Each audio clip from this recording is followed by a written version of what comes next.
I'll go ahead and read out the definitions for you. Yeah, so again, roughly around page 7 in your notes for these 2 vocabulary terms, we're kicking off 1.2 solving linear equations. This is kind of day 2 of this particular section, part 2 of the lesson.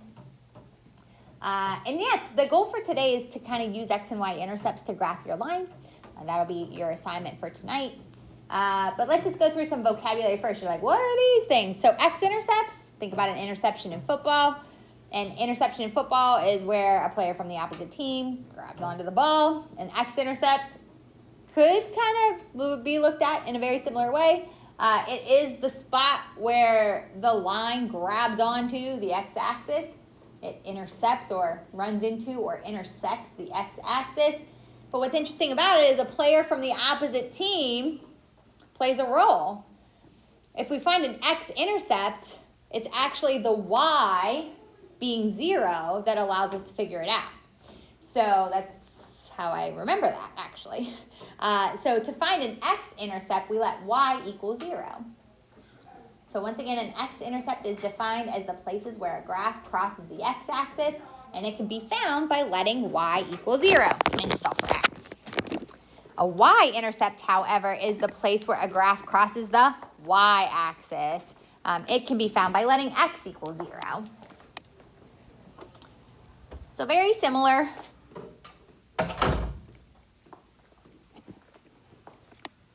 An interception is the place, again, where the graph, or intercept is the place where the graph crosses the axis. And you usually have to use a 0 from the other team to find it. So if we're finding y, the y-intercept, we let x equal 0. To find the x-intercept, we let y equal 0. Ah, good job, people. All right. So we have a little example off to the side.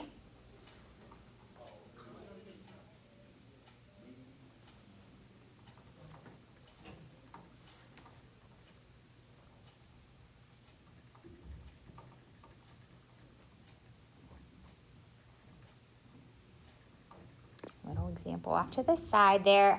So if we had to pick out the x-intercept, so our x-intercept is the place where the graph crosses the x-axis. What you got for me, Seamus? Minus 1, 0. Yeah. So if we're crossing the x-axis, it's right there. Notice he said the y value has to be 0. Absolutely correct. And x is negative 1 there. Any takers on the y-intercept? Olivia? Yes. So the y-intercept is the place where the graph crossed the y-axis, but x has to be 0. So you remember from the opposite team is 0. And you go up 1. So good. All right, so those are our examples, but how do you find them? That's what we're going to kind of work on there. All right, so to find your x-intercepts, again, we are going to go ahead and set y equal to 0 and solve for x. And then to find the y-intercept, we're going to set x equal to 0 and then solve for y. So let's do it. In example 3, it does ask us, sorry not to make you seasick, find the x and y-intercept of the graph of each equation algebraically. A lot of you would notice that y equals 4x plus 1 is in that y equals mx plus b form. So your b value is always your y-intercept. Our y-intercept is going to be 1. But I'm going to go ahead and just remind you that the method I'm telling you today always works. We can let x equal 0 solve for y. Let y equal 0 solve for x. So to find our x-intercept, we are going to let y equal 0.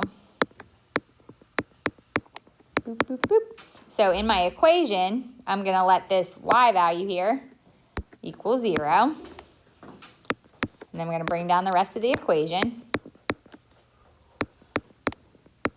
And then I have to solve that equation for x.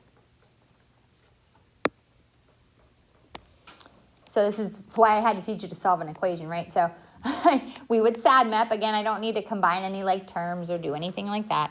I'm going to go ahead and subtract 1 from both sides. 0 minus 1 is negative 1. And then we have 4x left over on the right side.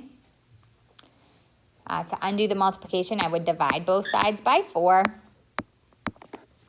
So our x value there is negative 1/4.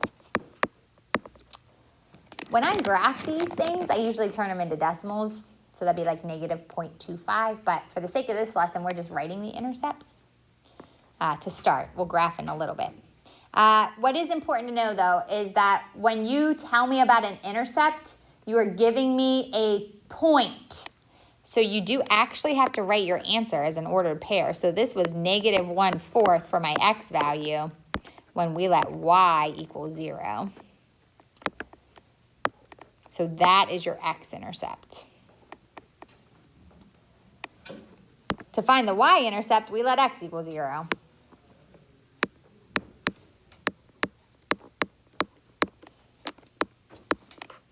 So we're going to let x equal 0. So I'm going to take the same equation, and then wherever that x is, I'm going to go ahead and fill that in as a 0 there. So it's going to be y equals 4 times 0 plus 1. And then you could simplify that right side. 4 times 0, well, that's just 0, plus 1. And then 0 plus 1, well, hey, that's just 1. Remember, when you give me an intercept, you are giving me a point. So when I write this point, I got a y value of 1 when my x value was 0.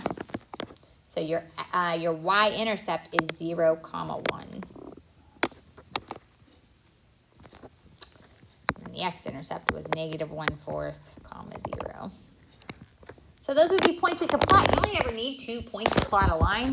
I always recommend the x and y-intercept. Super easy. All right. Let's do one more together, and then you got a little bit of independent practice there. So once again, to find the x-intercept, I'm going to go ahead and let my y equal 0. Not that you have to show this part each time. I'm just letting you know what's going on in my head. So I'm going to go ahead and bring down my 3x plus my 2. And my y is supposed to be 0 this time around because it says let your y equal 0 there. And then that equals 6. 2 times nothing in the middle there, that is nothing. So I have 3x plus 0. So that left side simplifies to be 3x, and the right side is 6. Then divide both sides by 3. So I get x equals 2. So remember, I always write my intercepts as points. So when x was 2, y was 0. I got 2 because I let y equal 0. All right, then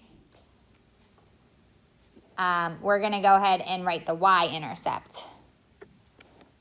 So to find the y-intercept, we're going to let x equal 0.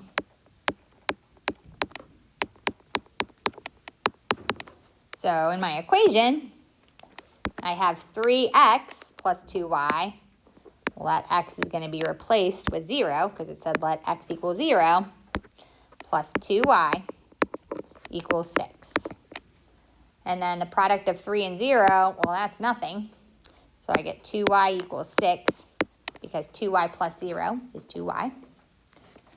Divide both sides by 2. I have y equals 3.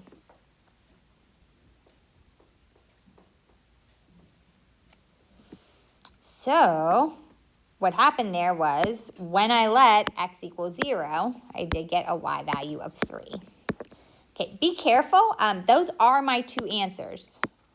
So this was my x-intercept. This is my y-intercept. Those are my 2 points, and eventually I can graph them. What I will see students do, because they're all caught up in the idea that we're plotting points. Okay, what is a wrong answer? I should not see this on anyone's page. If you have to, jot it down, Sometimes I see 2, 3 written as the intercept. That's just a different point altogether hanging out in quadrant 1. That can't be there. We don't know that that point is even necessarily going to be on the line. In fact, you could check it.